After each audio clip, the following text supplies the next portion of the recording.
கடவுளர்கள் YouTube channel அனைத்து நேயர்களுக்கும் திண்டுக்கல் ஹரிவன் சர்மாவின் பணிவான வணக்கம். வருடாந்திர கிரகங்களான சனி ராகு கேதுக்களோடு குரு பகவான் இந்த வருஷம் 1/6/2026 என்ற பயிற்சியாய் மிதுனத்திலிருந்து கடகத்துக்கு செல்கிறார். அதாவது காலபுருஷ தத்துவ ரீதியாக பார்க்கும் பொழுது காற்று ராசியிலிருந்து நீர் ராசி தான், நீர் ராசியில் அவர் உச்சம் அடைகிறார். அப்போ இந்த குரு உச்சம் பெறுவது பொதுவான விஷயங்களுக்கு நன்மையா தீமையா? இப்போ இந்த காலகட்டத்தில் இந்த குருவுக்கு 11ஆம் இடத்துல சூரியன் சஞ்சரித்து கொண்டிருப்பார். ரிஷபத்தில் லக்னத்திலேயே சூரியன் சஞ்சரித்து கொண்டிருப்பார் இந்த குரு பயிற்சி ஆகக்கூடிய காலகட்டங்களில். 12ஆம் இடத்துல புதன் ஆட்சி பலம், சுக்கிரன் அதுக்கு நட்பு வீடு. 2ஆம் இடத்துல கேது இருக்குது, சற்று சில பாதிப்புகளை கொடுக்கும், குடும்பத்தை விட்டு பிரிக்கூட சூரியனெல்லாம் கொடுத்துரும். சூரியனும் சந்திரனும் நேருக்கு நேர் சஞ்சரித்து கொண்டிருக்கலாம், அதுவும் ரொம்ப யோகமான ஒரு விஷயந்தான். 10ஆம் இடத்துல ராகு இருக்கிறனால வெளிநாட்டு பயணங்கள் நல்லா இருக்கும். 11ஆம் இடத்துல லக்ன யோகி ஆகிய தர்மகர்மா யோகத்துடைய சனி பகவான் இங்கே நட்பு வீட்டில் உட்காந்துருக்கு, அதுவும் நல்ல விஷயம். அப்போ 12ஆம் இடத்துல செவ்வாய் ஆட்சி பலம். அப்போ லக்னத்துக்கு முன்னும் 2 ஆட்சிகரங்கள் இருக்கக்கூடிய இந்த காலகட்டங்களில் குரு பகவான் பல அற்புத நற்பணங்களையும் தருவார். காரணம் என்ன? குரு பகவான் இங்கு இந்த வருடத்தில் ராஜாவாக வருகிறார். இப்படிப்பட்ட தன்மையில் நம்ம என்னென்ன விஷயங்கள் எல்லாம் நம்ம கூட பகிர்ந்துக்கிறதுக்கு திரு பவானந்த் சக்திதாஸ் வந்திருக்கிறாரு. நிகழ்ச்சிக்குள்ளே நம்ம போகலாம். குருவுடன் சேர்ந்து குருவை பற்றி பேசுவதில் ஒரு பெரும் மகிழ்ச்சி எனக்கு. இந்த குரு பெயர்ச்சி நிறைய மாற்றங்களை உலகத்தில் உருவாக்கி தரப்போகுது. சில ஏற்ற இறக்கங்களையும் சமநிலைப்படுத்தி கொடுக்கறதுக்கான வாய்ப்புகளும் உருவாகும். இருந்தாலும் இதே குரு பெயர்ச்சி ஒவ்வொரு ஆங்கில மாதத்தின் இறுதி அல்லது ஆங்கில மாதத்தின் முதல் நாளில் உலகத்தின் ஏதோ ஒரு பாகத்தில் ஏதோ ஒரு போர் சூழலோ இல்லை பொருளாதார ரீதியான சிக்கலோ இல்லை நெருக்கடியான அரசியல் நெருக்கடிகளோ ஏதோ ஒன்று உருவாகி ஒரு சமநிலை இல்லாமல் கொண்டு போகும். இதனுடைய அர்த்தம் என்னன்னா, எங்கெல்லாம் சில தவறான இல்லை சமநிலையற்ற தன்மைகள் இல்லைன்னா இது தவறான கைகளில் மக்கள் அகப்பட்டு இருக்காங்க அப்படிங்கிறது எல்லாத்தையும் பார்த்து அதெல்லாம் சீர்படுத்தக்கூடிய அமைப்பை இந்த குரு பெயர்ச்சி உருவாக்கி தரும். அக்டோபர் வரைக்கும் சீர்படுத்த வேண்டியவற்றை சீர்படுத்துவதற்கு இந்த குரு பெயர்ச்சி பெரிய அளவில் உதவி செய்யும். பல்வேறு தீமைகளை அல்லது சமூகத்திற்கு காலத்திற்கு ஒத்துவராத தன்மைகளை மாற்றி கொடுப்பதற்கும் இந்த குரு பெயர்ச்சி பெரிய அளவில் உதவி செய்யும். ரொம்ப அருமையாக சொன்னீங்க. ஏன்னா குரு தர்மகாரகன், தர்மநெறி தவறாதவன், தர்ம திரிகோணத்தின் அதிபதியும் கூட, மோட்ச திரிகோணத்தின் அதிபதியும் அந்த குரு பகவான் தான். அப்போ அந்த குரு பகவான் இந்த பிராப வருடத்தில் ஏற்கனவே ராஜாவாக அவர் வந்துடுறார். அப்போ குரு ராஜாவாக இருந்து கொண்டு காலபுருஷனுக்கு 4ஆம் இடத்தில் இருந்து கொண்டு அதில் உச்சம் பெற்று காலபுருஷன் 4ஆம் இடத்தை கடகத்தில் உச்சம் பெறுகிறார். உச்சம் பெற்று அது தாய் வீடு என்று நாம் சொல்கிறோம். குலதெய்வ ஸ்தானமும் அதைத்தான் நாம் சொல்கிறோம். இப்போ தாயை போல் ஒரு குலதெய்வத்தை போல் மக்களை அனைவரையும் அனுசரித்து செல்வதற்கான ஒரு அற்புதமான ஆண்டாகத்தான் இது அமைய வேண்டும் என்பதில் எங்களுக்கு எந்தவித மாற்று கருத்தும் இல்லை. இந்த குரு பயிற்சியில் நிறைய நன்மைகளும் இருக்கு, நிறைய சிக்கல்களும் இருக்கு. இருந்தாலும் நம்ம முதல்ல நன்மைகளை பார்ப்போம். உலக நாடுகள் எல்லாமே தங்கத்தை விற்க ஆரம்பிப்பாங்க. அதன் மூலமா மார்க்கெட்டுக்கு தங்கம் நிறைய வர ஆரம்பிக்கும். தங்கத்தின் விலை கடகடவென குறையும். அக்டோபர் வரைக்கும் நல்லாவே குறையும். அந்த நேரம் மக்கள் அமோகமாக தங்கத்தை வாங்கி குவிக்கிறதுக்கு ரொம்ப அற்புதமான நேரம். அடுத்து மனை ரியல் எஸ்டேட்டு தனிப்பட்ட வயல்வெளிகள் இல்லைன்னா மனை பிரிவுகள் இப்படி வாங்கும்போது அதுவும் ரொம்ப அற்புதமாக வரும். ஏன்னா இந்த டைம் ஸ்டாக் மார்க்கெட்டு கோல்டை விட ரியல் எஸ்டேட்டு சூப்பராக போகும். வீடு கட்டுறதை மட்டும் பின்னாடி தள்ளி போடுறதுக்கு முயற்சி பண்ணுங்க. இல்லை வீடு கட்டுறதை அக்டோபருக்கு அப்புறம் இல்லைன்னா அடுத்த வருஷத்தில் கட்டுறது மாதிரி பாருங்க. இப்போ ரியல் எஸ்டேட் போகுமானா சூப்பராக போகும். ஏன்னா ரொம்ப எல்லாருமே ரியல் எஸ்டேட்டை நோக்கி நகர போகிறாங்க. அதுவும் மக்களுக்கு ஒரு நன்மை கொடுக்கக்கூடியது. திருமணம் அப்படின்னும் போது 3 ராசிகளுக்கு டக்குன்னு திருமணம் நடந்துடும். ரொம்ப நாள் எதிர்பார்த்தவங்களுக்கு இப்போ நடக்கும். குழந்தை பிறப்புலையும் அதே போல் சிம்மத்தில் இருக்கிறவங்களுக்கு குழந்தை கிடைக்கும், கடகத்தில் இருக்கிறவங்களுக்கும் குழந்தை உடனடியாக கிடைக்கும். மீனத்துக்கும் குழந்தைகள் ரொம்ப நாள் காத்திருக்கிறவங்களுக்கு உடனடியாக கிடைக்கும். இனி நாம் ஒவ்வொரு ராசி ரீதியாக இதை பார்க்கலாம். கணவன் மனைவி பிரச்சனை தீர, பிரிந்தவர்கள் ஒன்று சேர, தகாத உறவில் இருந்து விடுபட, செய்வினை செயலை திசை திருப்பி விட, வழக்கில் வெற்றியடைய, வியாபாரத்தில் முன்னேற்றம் பெற, எதிரிகளை உதிரிகளாக்க, பணம் பொன் பொருள் சேர 11 நாட்களில் உங்களது அனைத்து பிரச்சனைகளையும் கேரள முறையில் பிரசன்னமாக பார்த்து சரி செய்யப்படும். 20 ஆண்டுகளுக்கும் மேலான அனுபவம், அனைத்து நாடுகள் புகழ்பெற்ற கூகுள் ஜெயா டிவி புகழ் மேல்மருவத்தூர் ஞானகுரு அவர்கள் உங்களது அனைத்து பிரச்சனைகளுக்கும் தீர்வு அளிப்பார். இன்றைய தொடர்பு கொள்ளுங்கள் 9500219209. கடகராசி அன்பர்களே, உங்கள் ராசிக்கு 1/6/2026 முதல் குரு பகவான் ஜென்ம குருவாக உங்களுக்கு சஞ்சரிக்க போகிறார். இந்த ஜென்ம குருவாக சந்தரிக்கக்கூடிய இந்த காலகட்டங்கள் வந்து சற்று எச்சரிக்கை தேவை. ஏன்னா கடல், உங்கள் ராசியே கடல், கடலில் விளறவன் முத்தெடுக்கிறானா மூழ்கி போகிறானா அப்படின்னு ஒரு தன்மையெல்லாம் இருக்குது. இந்த தன்மையை நீங்கள் வந்து கொஞ்சம் பார்க்கணும். இப்போ ஜென்ம குரு அப்படின்னு இருக்கும்போது பல குழப்பங்களை கண்டிப்பாக உங்களுக்கு அது கொடுக்கும். இந்த குழப்பங்கள் என்ன செய்யும்? நம்மளை பார்த்தா கடலில் உங்களை மூழ்கடிச்சிடும், சோகத்தில் மூழ்கடிச்சிடும், பிரிவெளியில் உங்களை மூழ்கடிச்சிடும். இதிலெல்லாம் சிக்காமல் நீங்கள் வந்து வரணும் அப்படின்னு சொன்னால் அதில் என்ன ஒரு பெரிய விஷயம், என்ன ப்ளஸ் பாயிண்ட்னு சொன்னால், உங்கள் ராசி வந்து 1, 5, 9 அவர் பார்க்குறாரு. 1ஆம் இடத்தில் இருந்து கொண்டு 5ஆம் இடத்தையும் 9ஆம் இடத்தையும் அவர் பார்க்குறார். அது பெரிய ப்ளஸ் பாயிண்ட். அப்போ திருகோண சந்திப்புகள் நிகழக்கூடிய விஷயங்களை அது கொடுத்தாலும் உங்கள் குடும்பத்தில் வந்து சற்று பின்னடைவுகளை அது கண்டிப்பாக கொடுத்துடும். குடும்பத்தில் பிரச்சனையை உருவாக்கும், கணவன் மனைவிக்குள்ள கருத்து வேறுபாடுகளை கொஞ்சம் உருவாக்கும். ஏன்னா எல்லா ராசிக்குமே 7ஆம் ராசி வந்து மாரக ராசி. அப்போ உங்கள் ராசியில் இருந்து கொண்டு குரு பகவான் 7ஆம் இடத்தை பார்க்குறாரு அப்படின்னு சொன்னால் அது சில பிரிவினைகளை கொடுக்கத்தான் செய்யும். இல்லை இத்தனை நாள் வரைக்கும் ரொம்ப மனசுக்குள்ளேயே புழுங்கிட்டு இருப்பாங்க, படக்குன்னு போய் வெடிச்சிடும். இந்த மாதிரி தன்மையிலே வந்து குரு பகவான் வந்து உங்கள் ராசியிலேருந்து கொடுத்துருவார். ஏதோ ஏற்கனவே உங்கள் ராசிக்கு 2ஆம் இடத்தை கேது வேறு உட்காந்துருக்கிறாரு. அது மட்டும் இல்லாமல் இந்த ராசியாதிபதி சந்திரன் வந்து இந்த குரு பயிற்சி ஆகக்கூடிய காலத்தில் நீச்சம் பெற்று வேறு அமைந்திருக்கார் இல்லையா? அப்போ ஏற்கனவே நீங்கள் மனக்குழப்பத்தை இருக்கிறீங்க, ஒரு தேவையில்லாத ஒரு வெறுப்பு உணர்வு, கசப்பு உணர்வு, ஒரு நிம்மதியற்ற தன்மை, இது எல்லாமே உங்களுக்கு இது வரைக்கும் வந்துக்கிட்டு இருந்திருக்கும். இதை நீங்கள் வந்து கொஞ்சம் எச்சரிக்கையோட கையாள்வது உங்களுக்கு சால சிறந்தது. பாக்கியஸ்தானத்தை குரு பார்ப்பதால் பூர்வீக தோஷங்கள் விலகி அதன் பாக்கியம், அந்த பாக்கியத்தினால் உங்கள் வாழ்வு கொஞ்சம் மேன்மைப்படுகிற சந்தர்ப்பங்கள் இருக்கிறது.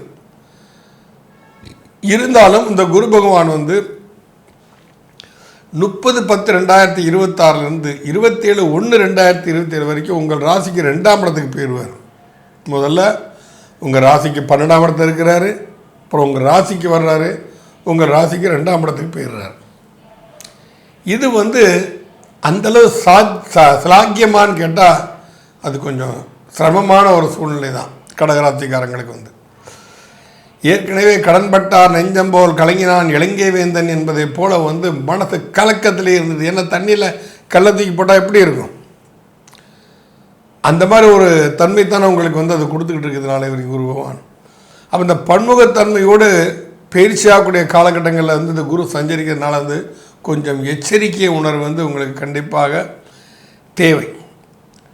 அது கட்டங்கள் மாறும்போது அதனுடைய பார்வைகள் பார்க்கும் இடங்களும் மாறுபடும், அதில் எந்த மாற்று கருத்தும் இல்லை. இருப்பினும் கடகராசிக்காரர்களுக்கு ஜென்ம குருவாக வந்து அந்த குரு உச்சம் பெற்ற நிலையில் இருப்பது, ஏன்னா உங்கள் ராசிக்கு 6ஆம் அதிபதி அவர் உச்சம் பெற்று இருப்பது என்பது சற்று சிந்தித்து செயலாற்ற வேண்டிய ஒரு காலகட்டம் என்று நாம் கண்டிப்பாக சொல்லலாம். கடகராசி நேயர்களுக்கு நிறைய நன்மைகள் இருந்தாலும் நடுநடுவே சில சிக்கல்களும் பிரச்சனைகளும் இருக்கவே தான் செய்யுது. ஜென்மத்தில் குரு, இந்த ஜென்ம குரு நன்மைகளை செய்யுமா அப்படின்னு பார்த்தோம்னா ஆமாம் செய்யும்.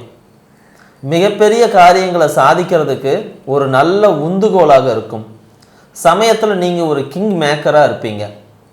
எல்லா காரியத்தையும் முன்னின்று செஞ்சால் எடுத்து முழுமையாக முடிச்சு விடக்கூடிய அளவுக்கு உங்களுக்கு ஒரு மிகப்பெரிய திறமையும் அந்த தன்மையும், பிறர் உங்களை மதிக்கணும், மரியாதை பிறர் உங்களை மதிக்கணும், மரியாதை எதிர்பார்க்கிற தன்மையும் உங்களுக்கு உருவாகும். அது உங்களுக்கு வந்தும் சேரும். சிக்கல் எங்கே வருது அப்படின்னு பார்க்கும்போது அவமானங்கள் தேடி வரும். ஒரு விஷயத்தை செய்யணும்னு நீங்கள் முன்னெடுத்து ரொம்ப அக்கறையோடு போய்கிட்டு இருக்கும்போது அந்த விஷயத்தையே பயன்படுத்தி உங்களை அவமானப்படுத்துவாங்க. அதில் ஒரு குறையை கண்டுபிடிச்சி உங்களை அவமானப்படுத்துவாங்க. நன்மைன்னு செய்ய போனது எல்லாமே உங்களுக்கே தீமையாக வரும். இருந்தாலும் நீங்கள் எடுத்த காரியத்தை முடிப்பீங்க. நிறைய இடங்களில் பெரிய அளவில் சாதிக்கிறதுக்கு ஒரு வாய்ப்பு உருவாகும். சொந்தமாக தொழில் செய்வதற்கு ஒரு வாய்ப்பு உருவாகும்.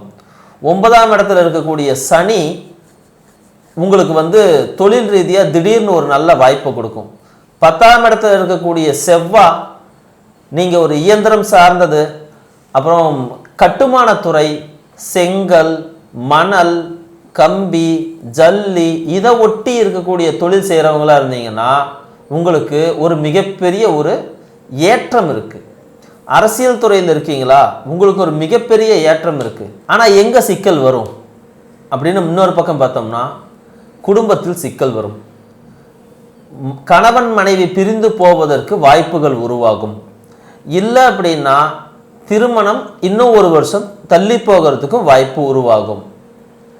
குடும்பத்தில் இருக்க யாராவது ஒரு உறுப்பினர் கோச்சிக்கிட்டு குடும்பத்தை உடைக்கக்கூடிய வாய்ப்பு கூட உருவாகும். இதெல்லாம் பார்த்து கலங்க தேவையில்லை. ஏன்னா இது ஒரு 6 மாதத்துக்கு இருக்கக்கூடிய ஒரு நெருக்கடியான சிக்கல். அதுக்கப்புறம் இது தானாக மாறிடும். இருந்தாலும் இந்த நேரத்தில் இவ்வளோ குழப்பங்கள் உருவாகி நாம் குடும்பத்துக்காக தானே எல்லாம் செஞ்சோம், அந்த குடும்பமே இப்படி பண்ணுதே நம்மளை அப்படின்னு நினைக்கிற அளவுக்கு கொண்டு போய் விட்டுடும். இதுக்கு நீங்கள் வருத்தப்படாமல் ஒரு எதிர்நீச்சல் போட்டு எல்லாம் சரியாக போயிடும், எல்லாரும் நம்மளை புரிஞ்சுக்குவாங்க அப்படிங்கிற எண்ணத்தோடு நீங்கள் ஒரு படி முன்னேறினால் உங்கள் தொழில் வாழ்க்கை, உங்களுடைய குடும்ப வாழ்க்கை, உங்களுடைய சமூக வாழ்க்கை, உங்களுடைய மதிப்பு, மரியாதை இவையெல்லாம் பின்னாடி உயர்ந்து நிற்கும். உடனடியாக நடக்காது. ஆனால் இன்னைக்கு போட்ட விதை எப்போ முளைக்கும்னா கொஞ்சம் பின்னாடி முளைக்கும். எங்கேயாவது கடன் வாங்கி ஏதாவது செய்யணும் அப்படின்னு நினைக்கிறீங்கன்னா நீங்கள் தாராளமாக செய்யலாம். ஏன் கடன் கட்டாயம் உருவாகக்கூடிய சூழ்நிலை. அந்த கடனை நல்ல விதமாக பயன்படுத்திக்க பாருங்கள். அப்பாவுக்கு வைத்தியம் செய்ய வேண்டிய தேவை இருக்குதுன்னா உடனடியாக செய்ய பாருங்கள். அது கடன் வாங்கியாவது செய்ய பாருங்கள். ஏன்னா அப்பாவுக்கு உடல்நலம் கெடுவதற்கும் வாய்ப்பு இருக்குது. நரம்பு சம்மந்தப்பட்டது, முதுகு சம்மந்தப்பட்ட வலி, இந்த மாதிரியான விஷயங்கள், சில நேரம் அப்பாவுடைய டிப்ரெஷன், ஹெவி டிப்ரெஷனில் இருக்கிறது, இந்த மாதிரியான சிக்கல்கள்லாம் உருவாகும். அப்போ அவரை சரி பண்ணுறதுக்கான சரியான நேரமும் இதுதான். வெளிநாடு எங்கேயாவது போகணும்னு நினச்சா போயிட்டு வந்துடுங்க. வெளிநாட்டில் சொத்து ஏதாவது வாங்கி வச்சுருக்கீங்க அப்படின்னா அதை விற்றுப்பிட்டு உள்ளூர் வர்றதுக்கு வாய்ப்பு இருந்தாலும் வந்துடுங்க. மொத்தத்தில் இருக்கிற இடத்த விட்டு இன்னொரு இடத்துக்கு போகிறதுக்கும் உங்களுடைய பொருளாதாரத்தை அதாவது பழைய பொருளாதாரத்தை கொஞ்சம் சிக்கல் சரியில்லைன்றதுனால அதை விற்றுட்டு வர்றதுக்கோ இல்லைன்னா பின்னாடி பார்த்துக்கணும் அப்படின்னு அதை விட்டுட்டு வர்றதுக்கோ சூழ்நிலைகள் உருவாகும். மனதைரியம் கட்டாயம் வேணும். பெரிய சாதனைகள் செய்யும்போது தான் இந்த மாதிரியான சிக்கல்கள் உருவாகும். குழந்தைகள் கல்யாணம் உடனே ஆயிருக்குது அப்படின்னா உங்களுக்கு இந்த நேரத்தில் ஒரு கருக்கலைவு ஏற்படுறதுக்கு வாய்ப்பு இருக்குது. ஸோ அந்த வகையிலையும் கொஞ்சம் கவனமாக இருங்க. அப்படியே நடந்தாலும் பெருசாக கவலைப்பட வேண்டியதில்லை. அடுத்த 6 மாதம் அக்டோபர் மாதத்தில் மீண்டும் அந்த கரு உருவாகிறதுக்கான ஒரு அற்புதமான வாய்ப்பு கிடைக்கும். இப்போ குரு இருக்கிறது உச்சம் பெற்ற குருவாக இருந்தாலும் அடுத்த சிம்மத்திலிருந்து குரு உங்களுக்கு குழந்தையை கொடுக்கும்போது அந்த குழந்தை உங்கள் குடும்பத்துடைய பெயர், மரியாதை, கௌரவம், சுபிக்ஷம் இது எல்லாத்தையும் கொண்டு வரக்கூடிய சூழ்நிலையில் தான் அது அமையும். அதனால் இதுக்கும் நீங்கள் பெருசாக வருத்தப்பட தேவையில்லை. குரு பகவான் பொதுவாகவே எந்த ஒரு ராசியாக இருந்தாலும் லக்னமாக இருந்தாலும் 11ஆம் இடத்தை சூரியன் செஞ்சிருச்சான்னா அந்த ஜாதகத்தோட பல தோஷங்களை நிவர்த்தி பண்ணக்கூடிய தன்மை அந்த சூரியனுக்கு உண்டு. ஏன்னா எந்த ஒரு கிரகமாக இருந்தால் அந்த கிரகத்தோட வலிமையை பெற்று அதற்கு ஏற்பார்ப்பால் பிரதிபலனை செய்வது தான் சூரியன்.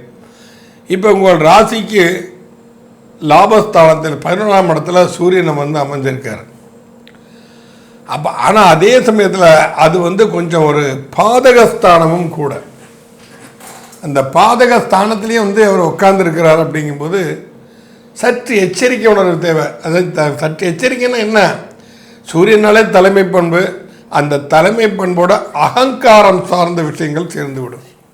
ஆணவம், கர்வம், தான் என்கின்ற எண்ணம் இதெல்லாமே வந்துடும். இது வந்துச்சுனாலே ஒரு வீழ்ச்சிங்கிறது தவிர்க்க முடியாத ஒன்றாக போய்விடும். ஏன்னா உங்களுக்கு குடும்பஸ்தானாதிபதி லாபஸ்தானத்தில் வந்து அமர்ந்திருக்கிறார், ரைட்டு. அப்போ குடும்பஸ்தானாதிபதி லாபஸ்தானத்தில் அமர்ந்திருக்காருன்னா பெரிய லாபங்கள் வரும், முன்னேற்றங்கள் ஏற்படும். அதெல்லாம் வந்து ஒரு பொதுவான விஷயங்கள் தான். இருந்தாலும் அந்த சூரியமான தன்மைக்கு யார்கிட்ட பேசினாலும் கொஞ்சம் பணிவாக பேசி பழங்க. வந்தாங்கன்னா ஐயா உட்காருங்க, என்ன வேணும் உங்கள் பிரச்சனையை, அப்படி சொல்லி பழங்க. என்ன வேணும் உனக்கு, இந்த மாதிரி விஷயத்தெல்லாம் நீங்கள் பேசிடாதீங்க. பேசினா ஒரு இது அது உங்களுக்கு கண்டிப்பாக பின்னடைவே கொடுத்துரும். அதை நீ கொஞ்சம் எச்சரிக்கையாக இருக்கணும். நான் ஏற்கனவே சொன்ன மாதிரி பூர்வ புண்ணிய கர்மக்காரனும் இந்த ஜென்ம கர்மக்காரனும் அவங்க ஒன்று இணைவதுங்கிறது மிக ஒரு அற்புதமான ஒரு விஷயம், திருவோணத்தை சந்திப்புங்கிறது. ஆனால் அதே சமயத்தில் கடல் ராசியில் இது சந்திரிக்கக்கூடிய சூரியன் குரு சந்திரிக்கக்கூடிய இந்த காலகட்டங்கள் வந்து கடல் கொந்தளிப்புகள் பொதுவாக ஏற்படும் சந்தர்ப்பங்கள் இருக்கின்றது. அதனால் கடற்கரை சம்பந்தப்பட்ட இடங்களுக்கு செல்வது கடகராசிக்காரனுக்கு அவ்வளவு சால சிறந்ததல்ல. போனாலும் ஒரு எச்சரிக்கை உணர்வோடு சென்று வாருங்கள், அதுதான் உங்களுக்கு அதீத நன்மையை கொடுக்கும். நம்ம குருவோட பார்வை பற்றிலாம் பார்த்தோம். அங்கேருந்து 5ஆம் இடத்தை பார்க்குறாரு, 7ஆம் இடத்தை பார்க்குறாரு, 9ஆம் இடத்தை பார்க்குறாரு. இதெல்லாம் பார்வை நல்ல விஷயந்தான். ஏன்னா குரு பார்க்க கோடி புண்ணியம் என்று தான் சொல்லியிருக்கிறாங்க. அதெல்லாம் நல்ல விஷயந்தான். வந்து ஒரு ஆரோக்கியமான வாழ்க்கை உங்களுக்கு ஏற்படுவதற்கு சாத்தியக்கூறுகள் நிறையவே இருக்கின்றன. ஆக இந்த குரு பயிற்சி கடகத்திற்கு கிட்டத்தட்ட ஒரு 50-50 நல்லது கெட்டது கலந்து தான் இங்கே நடக்க போகும். மேலும் இதற்கு மேல் நீங்கள் நன்மையை அடைந்து சீரும் சிறப்போடு வாழ வேண்டும் என்று சொன்னால் அம்மன் கோவில் வழிபாடு என்பது உங்களுக்கு ரொம்ப ரொம்ப ரொம்ப முக்கியமான விஷயம். இப்போ நான் கடகராசிங்கிறது அம்மன், சந்திரனுடைய வீடுனால அம்மன் தான் பிரதானத்தில் வந்து அம்மன் கோவில் வழிபாடு ரொம்ப முக்கியமாக சொல்லப்படுகிறது.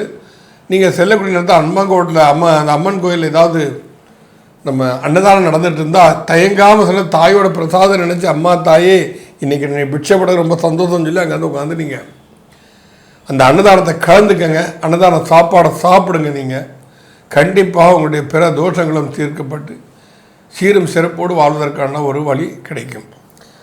அதே போல் இப்போ இந்த குருவுடைய இந்த கடகராசிக்கு பரிகாரம்னு பார்க்கும்போது எங்கெல்லாம் தண்ணி ஓடிக்கிட்டு இருக்கோ, ஆறு தான் பிரதானம், ஆறு எங்கெல்லாம் இருக்குதோ அதை ஒட்டி இருக்கக்கூடிய கோயில்களில் போயிட்டு இந்த ஆற்றுல குளிச்சுட்டு அதுக்கப்புறம் அந்த சாமி கும்பிட்றது அப்படிங்கிறது ஒரு மிகப்பெரிய ஒரு நன்மையை தரும்.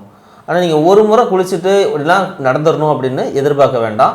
குறைஞ்சபட்சம் ஒரு 3 நாளாவது அங்கே தங்கி இருந்து அந்த 3 நாளும் குளிச்சுட்டு ஒரு வியாழக்கிழமை, அதாவது ஆரம்பிக்கக்கூடிய நாள் வந்து வியாழக்கிழமையாக இருக்கணும், இல்லைன்னா திங்கக்கிழமையாக இருக்கணும். இந்த 2ல் ஏதாவது ஒரு நாளில் நீங்கள் முதல் நாளாக வச்சு 3 நாள் அங்கேயே தங்கியிருந்து ஆற்றுல குளிச்சுட்டு சாமி கும்பிடுங்க.